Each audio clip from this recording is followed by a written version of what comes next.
Welcome to the 2023 Roots and Branches Garden Tour. We are at stop number 1, the home of Susan and Harry Link. Let's take a look at their garden, shall we?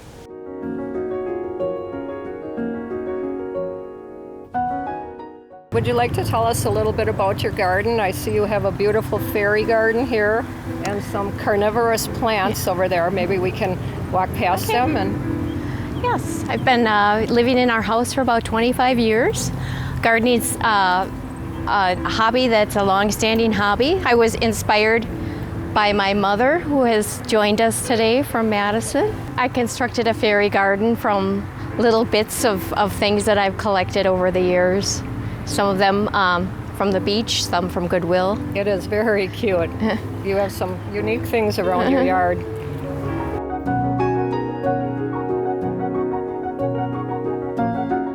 Having a scent garden has been an interest for quite a while. I have jasmine, I have lilies, phlox, lavender, all that are blooming now and are very, very fragrant. This is the jasmine plant. We take this into the garage and winter it, and we've been doing that for quite a few years. Your lilies are just amazing. Do you deal with any wildlife problems? I have. I've had problems with deer in the past. These are daylilies blooming in the front. They're the city flower, I believe, of West Bend. Yes, they are. I thought it was kind of interesting when I first found out that Susan would like to be in the garden tour. Her husband had actually called the office and wanted his wife to have recognition because she works so hard on the garden. Jeez. And so when I called Harry, or when I called Susan, she said, "Well, I don't know what you're talking about." Well, I didn't ask her. so I thought that was really a sweet thing for the husband to do. I see you have plants for the butterflies, butterfly weed and butterfly weed, butterfly bush, the lilies, the coneflowers. I have some milkweed growing around the corner. So this is a forever summer hydrangea. They're notoriously difficult to get them to bloom. My husband Harry took this as a project, a challenge, and he put a fence around this last fall and filled it up with leaf mulch or leaves, and he's preserved some of the old wood, and the old wood is blooming very nicely on this plant. Then I have a variety of coral bells in this bed here, and over by my fountain. So these are coral bells, and the purple are also coral bells. Coleus in the back. We are now at Garden 2, the home of Matt and Laura Bennett, and they have graciously invited us into their yard to view their gardens. Laura tells me they had a pandemic project going on, and I'll let her tell you about it along with many other highlights of her garden. Hi, City of West Bend. Welcome to our garden. Debbie is right. We, much like many of you, had a pandemic project, and this is it. We redid our front yard. We have been in our home for about 13 years, and the landscaping was a top priority for us, and this was our final project, most recent. Well, it's very beautiful. Oh, thank you. Yeah, it came with its struggles like everybody else. It was a lot of work, a lot of hot days, but we love a lot of color and wanted to add a bit of a modern touch to our colonial home. So, very good project for the pandemic. I think the garden centers were out of everything during the pandemic. Yes, I think everybody was paying extra close attention to their homes and their yards and looking for something to do, so we joined the charge. All right, Laura, maybe you have something in the backyard of interest to Absolutely. show us? Yeah, come on back. All right, sounds good.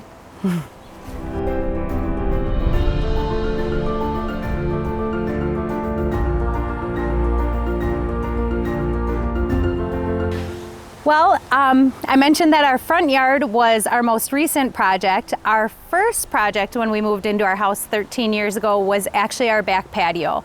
Matt and I have 4 kids, and we've always enjoyed spending time outside and meals outside, that type of thing. So we wanted our own little oasis that we could enjoy with our kids, whether it be meals or just hanging out. We play an intense game of Monopoly here and there, but our patio was done 13 years ago, the summer that we had moved into our home.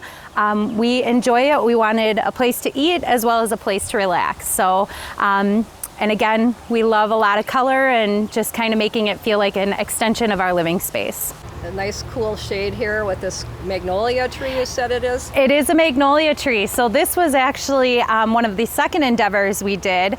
We have this beautiful magnolia tree that was creating a shade garden for us. So this is probably our most mature plantings in the garden. We started this about 12 years ago.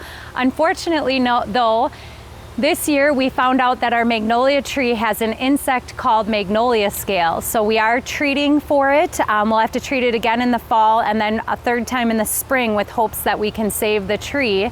If we can't, then we have a project ahead of us because we will have to take the tree down and our shade garden will become a sun garden. Yes, I see that.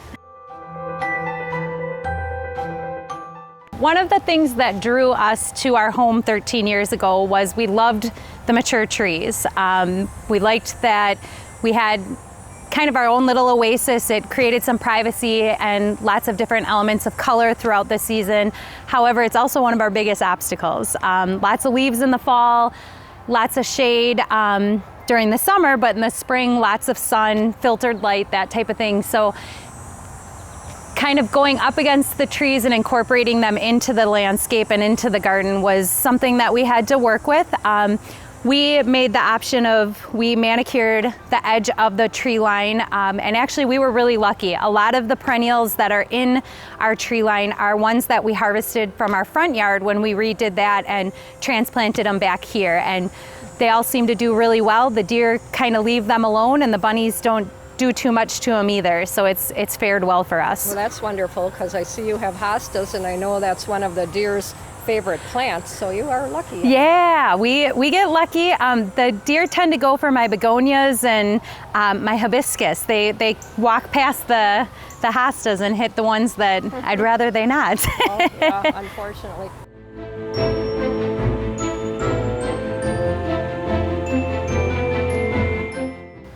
Well, City of West Bend, I'd like to introduce you to my husband, Matt. He is half the team in what created our wonderful oasis. Hello. Thank you, Matt, for being in the picture. Glad you could come by. No, absolutely. Thanks for choosing us, and it's been a great experience. Yeah. Thank you. I'm glad it was good for you. It's a wonderful, we're happy to be a part of Roots and Branches. Hello again. We are now at stop number 3, the house of Jane and Dan Cobian have gracefully let us tour their yard.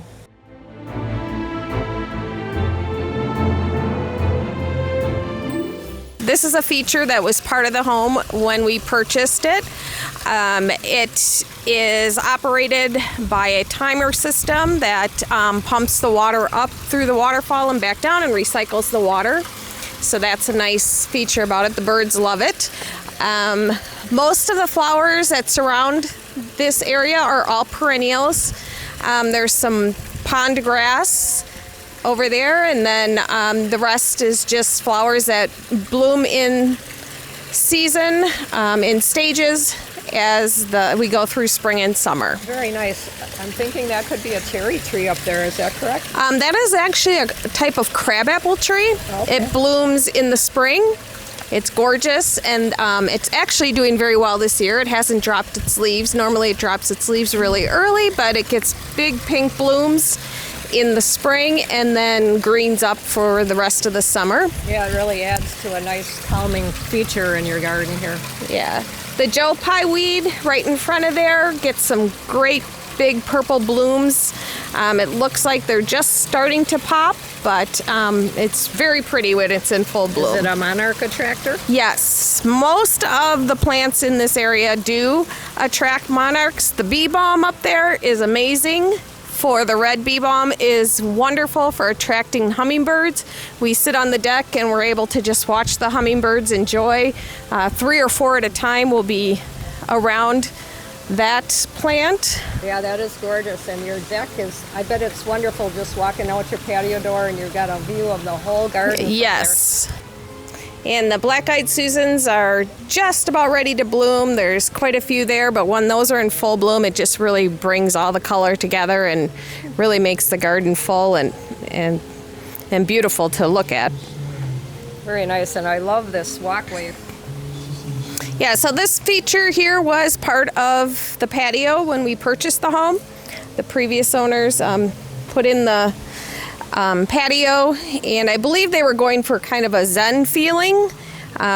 When you look at the bamboo fence that they did and the slate, and I think they accomplished that. This stone here really glistens in the sunlight. Look at that nice patch of astilbe. yeah, that just keeps getting bigger. So we try to contain it. We cut it back every year. We've moved some of it. What color are the blooms? They're kind of a deep maroon almost. They're really pretty.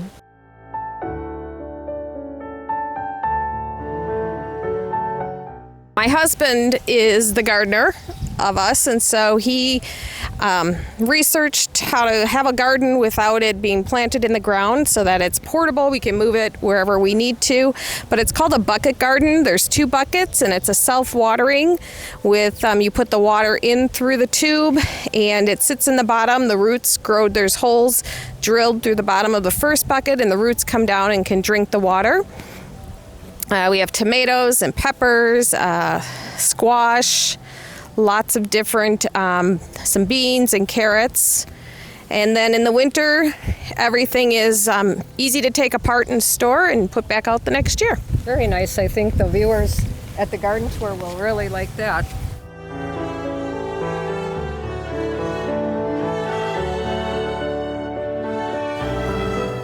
So this area here is a new area of our garden this year. There were multiple different types of pine trees and a big maple that came down in a storm. So we had it cleared out this past spring, and the lilies were there. That's a mature plant that's been there for a while, but in the snow on the mountain. But everything else, and the ferns, we took them out before they took out the trees, and then we replanted them back in. But everything else is new this year and seems to be thriving with some 9-bark and coreopsis. This blooms in the spring. It gets beautiful purple, and it's real full, and all of the pods on there, now you can take those and there's seeds in them, so you can replant the seeds from the pods. Have you tried that? I have not, but I think Annie, next door, my neighbor, is going to take some and try. Yeah, she's very interested in all that stuff. Yes. We'll see her yard Yes. in a little bit.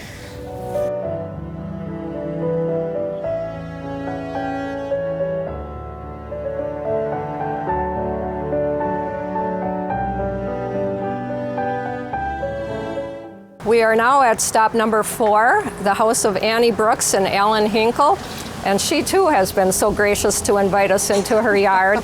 And she's so knowledgeable, and she really has a lot of unique things in her yard, and way to learn. We can learn. She has some propagation techniques going on. So we'll get started, Annie. You want to start down this path? Okay, that sounds good. Okay. This is, just the front. It's got a lot of perennials. And then I put some containers in there just to do fill in. This is a powwow rudbeckia coneflower that's doing really well this year. And then the black-eyed Susans are just coming up. This is Roseanne cranesbill geranium. It's a cranesbill geranium, but it flowers all summer long. So that's spreading nicely. You have some cactus growing here. I know that overwinters in our state. Yes, it does. You get beautiful yellow flowers. Yes, and you can see where they flowered, and so then it makes a pod. And I think, I don't know, I've heard that you can eat the prickly pear pods or something. They sell them in the store. I've not wanted to try them. No, but I think these are small compared to the ones that you would normally get. But it's a cactus that kind of deflates in winter, and then in summer, all of a sudden, it'll start to plump up again, and it spreads. Easy to propagate, and then unfortunately, the flowers, they're past bloom, but they make a really beautiful yellow flower. So moving on, this is just kind of a little shady area. I've got hostas, and then I put some coleus in here. That big yellowish green one is called Sum and Substance, and that's another smaller cutting of it. But this is pretty shady.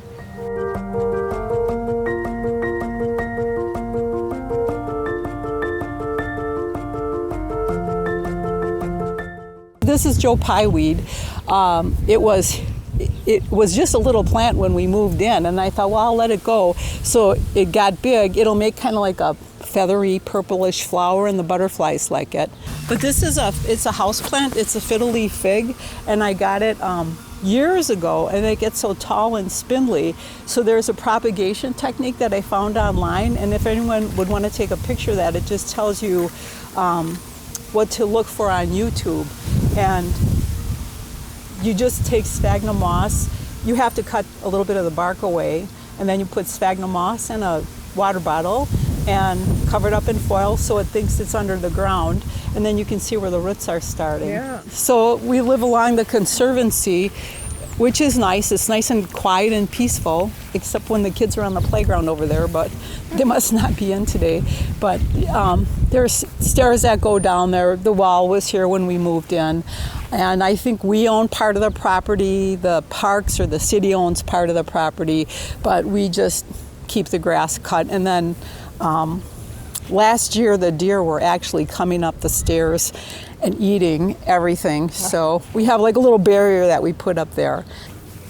So this is just more, daylilies and spirea. That tall plant, and that planter is called Elegant Feather, I believe, and I found it at Fleet Farm. It was that's just very unique. I know, so I don't know if I can maybe winter that, keep it in over the winter, or it almost is getting almost like a trunk on the base. So I don't know. My dad, he had this growing along his white picket fence in the alley, and it was just probably 25, 30 feet, and people would drive through the alley just to take pictures of it. So now it's a little past peak, and it's a rambling rose. This one is called a cast iron plant. It's an aspidistra. Very easy house plant to grow. You have hardly any light, hardly any water. If you do not have a green thumb, that's the plant to have. So you can put it in a closet, open the door once a week. That's all the light it needs. So This is very interesting, the shamrock plant. yeah, I think it's called the false shamrock.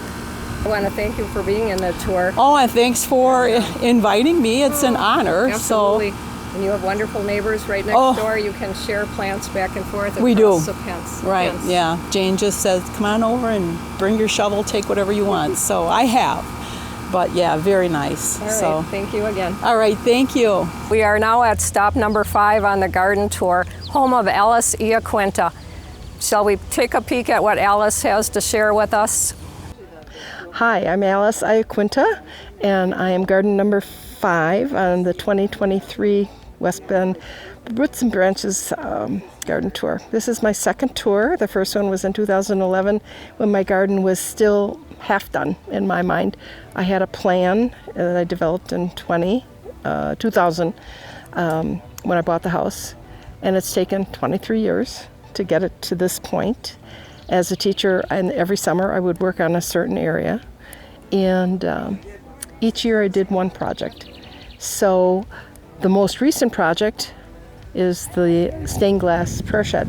I found these beautiful stained glass windows, there's 3 of them, at a flea market in Minnesota in the year about 2021, 22. And they've been in my basement for 20 years. And this year was the year I finally got this little prayer shed built. And I didn't want a she shed, I just wanted something I can have arborvitae climbing up the side, clematis, not arborvitae, climbing up the sides. This is still in a state of progress, needs to be finished. The clematis needs to be moved, and the soil needs to be moved. But I'm a big recycler, repurposer, and so the white wrought iron in the back was a triple fold screen that I had clematis growing up a few years back, and it fell apart. So I saved it, and that's being used there. And the reclaimed bricks, and I just found the chairs at a consignment shop. This little candle stand came from an antique store. That plant stand came from an antique store. You know, I try to buy things that are under $20 and then repurpose them. The gazebo, I had no shade, and so I had the gazebo built because I needed shade. But it's a very tranquil spot, and it's very cool in there. Even if it's hot outside, it's quite cool in there. There's always a nice breeze. I can sit in there and watch the fireworks. I'm high enough here on the hill.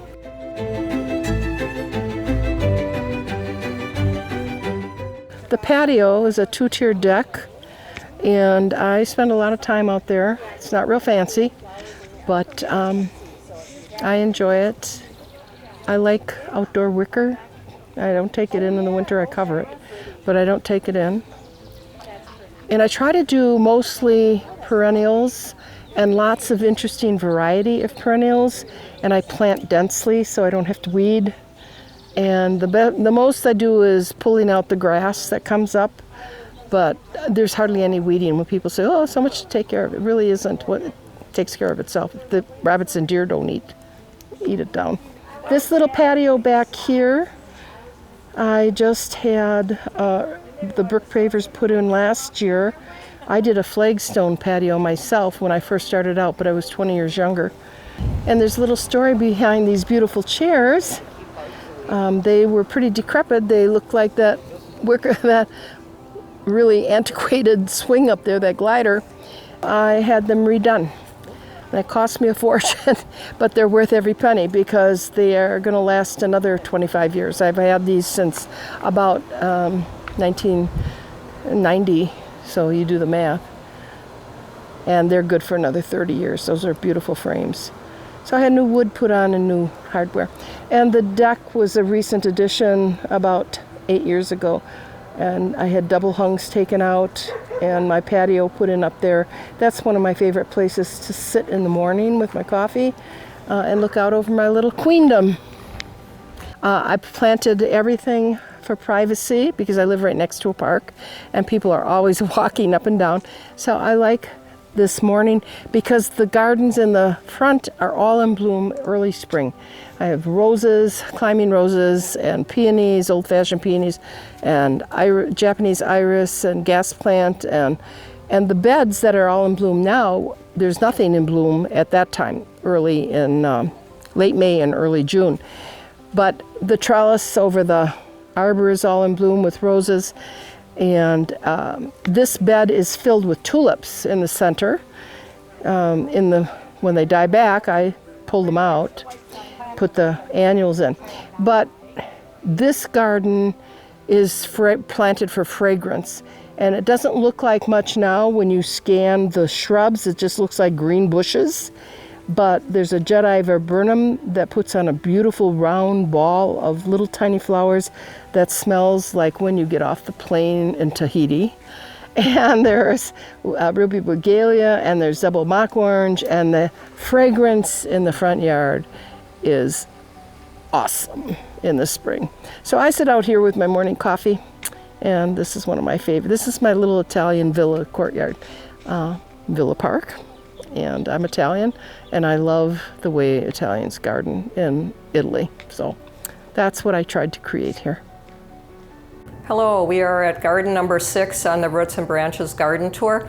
We are at the home of many, and the reason I say that is we're at Cedar Community Cedar Ridge campus. And I'm going to introduce you to Sarah Malkow. She will tell you a little bit about herself and the garden and the community that she's at. Hi, my name is Sarah Malko. I'm privileged to serve as Chief Administrative Officer here at Cedar Community. Behind me is the Joy Garden. We're very excited to be part of the 2023 Roots and Branches Garden Tour this year, welcoming the community to our Joy Garden. The garden was a gift of Henry and Helen Reinke, who lived here at Cedar Ridge for many, many years. Their gift in their passing was a gift to benefit the friends and neighbors who made their retirement years so joyful. So as part of that philanthropic gift, we were happy to establish the Joy Garden. It's fully accessible for those who might have some mobility issues. We have spaces for conversation, flowers, and Four Seasons interest with a waterfall, different colored orbs, and different conversation spaces. So we hope that when you're here visiting the Joy Garden, it will bring some joy to you because we know that our friend Hank and Helen certainly wanted it to be a joyful space for others for many, many years to come.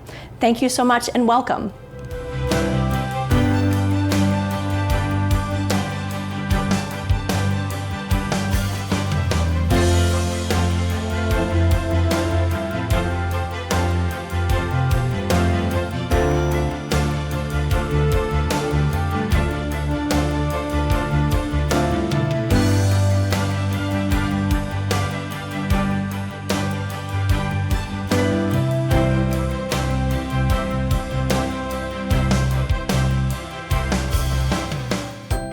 That concludes the garden tour of 2023. Thank you all for coming out. I'd like to thank our garden tour hosts and our volunteers and our many sponsors and our vendors to make this all a success this year. And I'd also like to thank my other two committee members, Marian Rathke and Donna Kogler, for all their help. I hope to see you all next year.